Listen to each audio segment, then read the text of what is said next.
जय हिंद दोस्तों। कुछ दिन पहले रेलवे ने एक ऑफिशियल नोटिस जारी किया था जिसमें बताया कि रेलवे की आने वाले दिनों में जो भी भर्तियां हैं, रेलवे के जो भी फॉर्म भरे जा रहे हैं उसके लिए आपके पास किस प्रकार के जाति प्रमाण पत्र होने चाहिए। अगर आप ओबीसी एससी एसटी हैं तो आप ये जानते होंगे कि अगर आप रेलवे या कोई भी अन्य कोई भी वैकेंसियों में अगर आपको रिजर्वेशन लेना है तो आपके पास जाति प्रमाण पत्र होना कितना इंपॉर्टेंट है यह आप भी जानते हैं। रिटन एग्जाम निकालने के बाद भी अगर आपके पास सही फॉर्मेट में जाति प्रमाण पत्र नहीं रहता है तो आप उस भर्ती से, उस एग्जाम से और उस नौकरी से हाथ धो सकते हैं। ठीक है, तो इसके लिए जरूरी है कि आपके पास सही फॉर्मेट में जाति प्रमाण पत्र हो। उसको लेकर के इस वीडियो में देखेंगे और ये भी देखिए कि आपके पास डॉक्यूमेंट में क्या क्या होना चाहिए और कितना इंपॉर्टेंट है और डॉक्यूमेंट को क्या क्या ध्यान में रखना चाहिए। तो वीडियो को अंत तक देखिएगा और चैनल को सब्सक्राइब कर लीजिएगा। हमारे टेलीग्राम से जरूर जुड़ जाइएगा, व्हाट्सएप से भी जुड़ जाइएगा। व्हाट्सएप पे चैनल में जाकर के सर्च करिएगा अनिल सर ITA तो आपको मिल जाएगा। टेलीग्राम पर भी अगर आप रेलवे की कोई भी एग्जाम की तैयारी कर रहे हैं, एलपी टेक्नीशियन ग्रुप डी या ITA समेत कोई भी एग्जाम की तैयारी कर रहे हैं तो अनिल सर ITA एप्लीकेशन में टेस्ट सीरीज मिल जाएगा, जाकर के ज्वाइन कर लीजिएगा।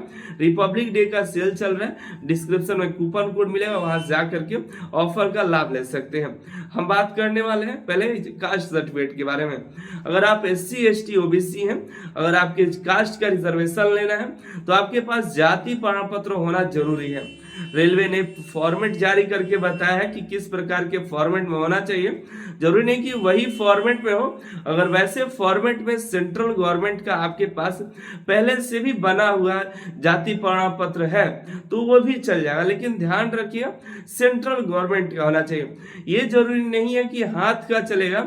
अगर आपका ऑनलाइन बना हुआ है, कंप्यूटराइज्ड बना हुआ है जाति प्रमाण पत्र तो वो भी चलेगा, लेकिन फॉर्मेट वही होना चाहिए जो भारत सरकार का है। ठीक है, हाथ हाथ वाला जरूरी नहीं है। ठीक है, अगर हाथ से बन जाता है तो वो भी बढ़िया है, नहीं तो काफी सारे राज्यों में डिजिटली बनना शुरू है तो डिजिटल वाला भी आपका चल जाएगा। हालांकि ऑफिशियल नोटिस में लिखा आता है कि आपका जाति प्रमाण पत्र में मोहर साइन चाहिए, लेकिन बिहार और कई राज्यों में डिजिटल साइन आता है, साइन मोहर नहीं आता है, डिजिटल साइन आता है तो वो भी वैलिड है। ठीक है, लेकिन फिर से दोहराते हैं सेंट्रल लेवल का होना चाहिए, भारत सरकार का होना चाहिए। लेकिन ऑफिशियल नोटिस के जरिए बताया गया है कि ओबीसी कैंडिडेट्स का 1 साल से अधिक पुराना जाति प्रमाण पत्र नहीं होना चाहिए।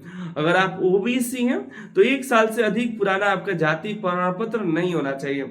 लेकिन अगर आप SC ST हैं तो आपको एक बार जाति प्रमाण पत्र बना लेंगे तो चलेगा, उसमें बार बार बनवाने की जरूरत नहीं, उसमें ऐसा कोई डेट नहीं दिया गया। ठीक है, कि आपको इसी साल का हो, इस साल का हो। ठीक है, लेकिन ओबीसी का है कि आपको हर एक साल बनवाना है, उसमें NCL हो, डिक्लेरेशन हो, ये सब आपको बनाना होता है। ध्यान रखिएगा ऑफिशियल नोटिस के अनुसार आपको बनवा करके रख लेना है और 1 साल का जैसे पुराना होगा, 1 साल से अधिक का होगा, नया बनवा लेना है आपको। ठीक है, नहीं तो फिर आपको दिक्कत हो जाएगी। अब सवाल आता है कि किस लेवल का बना है, मतलब किसका साइन होना चाहिए। तो देखिए नोटिस के अनुसार बताया गया तहसीलदार या उससे एबव के जो भी ऑफिसर्स हैं वो सभी बना सकते हैं, लेकिन कई ऐसे जगह पर हम बताते हैं कि आप कोशिश करें कि DM SDM लेवल का बन जाए, बाकी आपका वो सही है।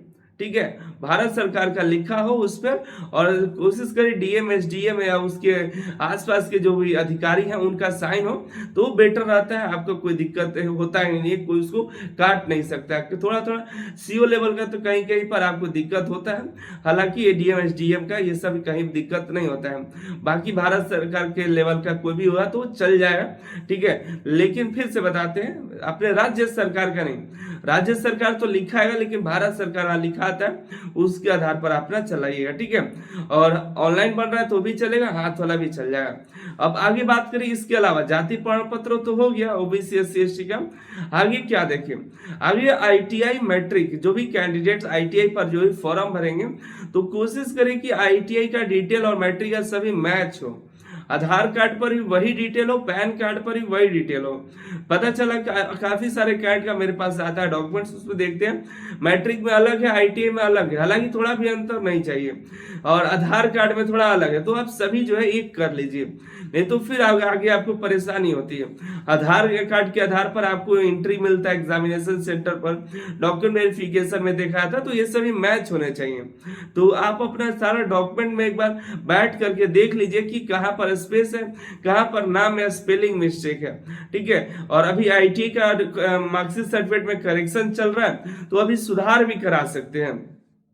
अभी 2014 से अभी तक के सभी कैंडिडेट का करेक्शन हो रहा है, बहुत जल्द हम देख रहे हैं कि 10 दिनों के अंदर ही करेक्शन हो जा रहा है। तो अभी जाकर के अपना आईटीआई का मार्कशीट सर्टिफिकेट में जो भी गलती है तो उसको सुधरवा लीजिए।